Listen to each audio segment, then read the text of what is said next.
এটা দেখলে পুরো অ্যানিমেলের হাইপ পাওয়া যাচ্ছে। এর মধ্যে অ্যাকশন সিকোয়েন্সটা যেভাবে সেইভাবে নয়, কারণ এর যে ব্যাকগ্রাউন্ড মিউজিকটা পুরো একটা পাঞ্জাবি গান বেজে যাচ্ছে, যেমন একদম অ্যানিমেলের মধ্যে ছিল সেই টাইপেরই হাইপ এর মধ্যেও পাওয়া যাচ্ছে, এবং তার সঙ্গে অ্যাকশন মুহূর্তগুলো যেগুলো খুব ভালো লাগছে। আমাকে তো ভালো লেগেছে এই যে ধুরন্ধর, এর মধ্যে যেভাবে সাধারণত রণবীর সিং এর কাজ, রণবীর সিং এমনি একজন ভালো একটা, কিন্তু সেইভাবে মুভি করেনি, বা যে মুভিগুলো করেছে এই সামনাসামনি সেগুলো কিন্তু অতটা ভালো হয়নি। তো সেই ক্ষেত্রে এই যে মুভিটা হতে চলেছে, এটা একটা ভালো মুভি হতে চলেছে।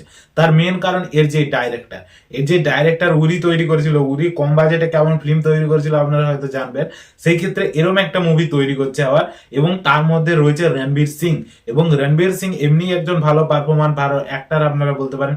সেই ক্ষেত্রে একটা যদি ভালো রকম ওকে চান্স দেওয়া হয়, ও একটা ভালো জিনিস করে দেবে, এবং এর মধ্যেও সেটাই লাগছে। কি হবে সেটা মুভি আসার পরেই বলা যায়। তবে এই যে ফার্স্ট লুক টিজারটা বেরিয়েছে, এইটা কিন্তু ভালো লেগেছে। কিন্তু যেইভাবে মানে প্রত্যেকটা ক্যারেক্টারকে দেখানো রয়েছে সেগুলো ভালো লাগে। কিন্তু প্রথমেই যেভাবে রণবীর সিং একটা ডিসলাই জ্বালাচ্ছে, যেভাবে পায়ের মধ্যে রাখা রয়েছে এবং সেখান থেকে জ্বালিয়ে মুখের মধ্যে তুলছে, সেই জায়গাটা, এবং মুখের মধ্যে যেভাবে রক্ত লেগে রয়েছে সেই জায়গাটা, ওর লুকটা খুবই ভালো লাগছে।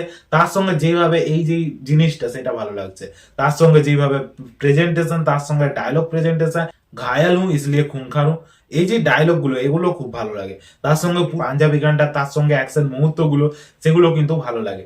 তবে এইখানে যেভাবে বাকিদের কাজগুলো যদি বলা যায়, আর মাধবনকে তো সেইভাবে চেনাই যাচ্ছে না এর মধ্যে, এবং সঞ্জয় দত্তের যে ক্যারেক্টারটা, সেটা কি ক্যারেক্টার হতে পারে সেটা দেখে কিন্তু বোঝা যাচ্ছে না। ও ভালো দিকে থাকবে না খারাপের দিকে থাকবে, সেই জিনিসটা বোঝা যাচ্ছে না, যেখানে ভিলেনের রোল প্লে করবে না হিরোরই ব্যাক সাইডে কিছু থাকবে। তবে যেইটুকু দেখে মনে হচ্ছে একটা ভিলেনের ক্যারেক্টারই ওকে দেওয়া হতে পারে। তবে কিভাবে প্রেজেন্টেশন হতে পারে সেটাই হচ্ছে আসল দেখার বিষয়। তবে যেভাবে এই টিজারটা বেরিয়ে এসছে, ফার্স্ট লুক সাধারণত প্রত্যেকটা লুক রিভিল করা হয়েছে, সেগুলো ভালো লাগছে। তবে হিরোইনকে ছেড়ে হিরোইনের যে ক্যারেক্টারটা না, সেটা একদমই ভালো লাগছে না, আমাকে তো একদমই ভালো লাগেনি, এবং কি করছে ওকে তো সেইভাবে লাগছেই না। আপনাদেরকে কেমন লেগেছে সেটা কমেন্টে বলুন, এবং এই যে টিজারটা বেরিয়ে এসছে সেইটা কেমন লেগেছে সেটাও কমেন্টে বলুন।